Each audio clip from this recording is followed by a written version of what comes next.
Taste the Daily. மக்களை காப்போம் தமிழகத்தை மீட்போம் எழுச்சி பயணத்தில் தஞ்சாவூர் மாவட்டம் கும்பகோணத்தில் பட்டு கைத்தறி நெசவு தொழிலாளர்களுடன் அதிமுக பொதுச் செயலாளர் எடப்பாடி கே பழனிசாமி கலந்துரையாடுகிறார். இது குறித்த கூடுதல் தகவல்களை நமது தலைமைச் செய்தியாளர் ஜெயக்குமார் வழங்க கேட்கலாம். ஜெயக்குமார் வணக்கம், முழுமையான விவரங்கள் என்ன? வணக்கம் அருண்.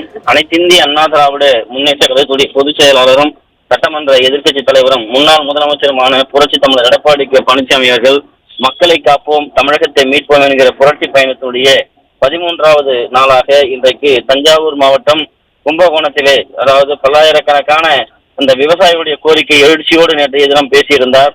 பொதுமக்களிடையே எழுச்சி உரை ஆற்றியிருந்தார். இன்றைய தினம் அதாவது நெசவாளர்கள், அதே இந்த பகுதியில் மிகப்பெரிய அளவிலே கைத்தறி நெசவு என்பது இருக்கிறது. அந்த தொழிலாளர்களுக்கு, அந்த நெசவு செய்யக்கூடியவர்களுக்கு மிகப்பெரிய அளவிலே ஆளுகிற அரசு, அதாவது நூல் விலையாக இருக்கட்டும், மின்சார கட்டணமாக இருக்கட்டும், பல்வேறு நெருக்கடிகளுக்கு உள்ளாக்கி இருக்கிறார்கள். அதே போல இந்த பகுதியிலே மிகப்பெரிய அளவிலே பருத்தி, நெல் உள்ளிட்ட விவசாயங்கள் மிகப்பெரிய அளவிலே இருக்கிறது. அந்த விவசாயமும் மிகப்பெரிய அளவிலே பாதிப்பு ஏற்பட்டிருக்கிறது.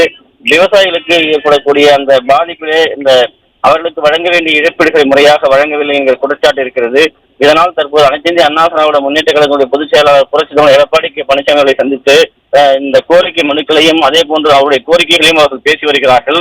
2026 அதிமுக அரியணை ஏறும், எங்களுடைய கோரிக்கையை நீங்கள் செய்து தர வேண்டும் என்கிற அந்த வேண்டுதலை அவர்கள் வைத்து வருகிறார்கள். தற்போது அதிமுகவுடைய முன்னாள் அமைச்சராக இருக்கக்கூடிய காமராஜ், குறிப்பாக தஞ்சாவூர் மாவட்டத்தினுடைய இந்த பூத் கமிட்டி தேர்தல் பொறுப்பாளராகவும் இருக்கிறார். அவர் தற்பொழுது உரையாற்றி வருகிறார். அந்த காட்சிகளை நாம் பார்க்கலாம்.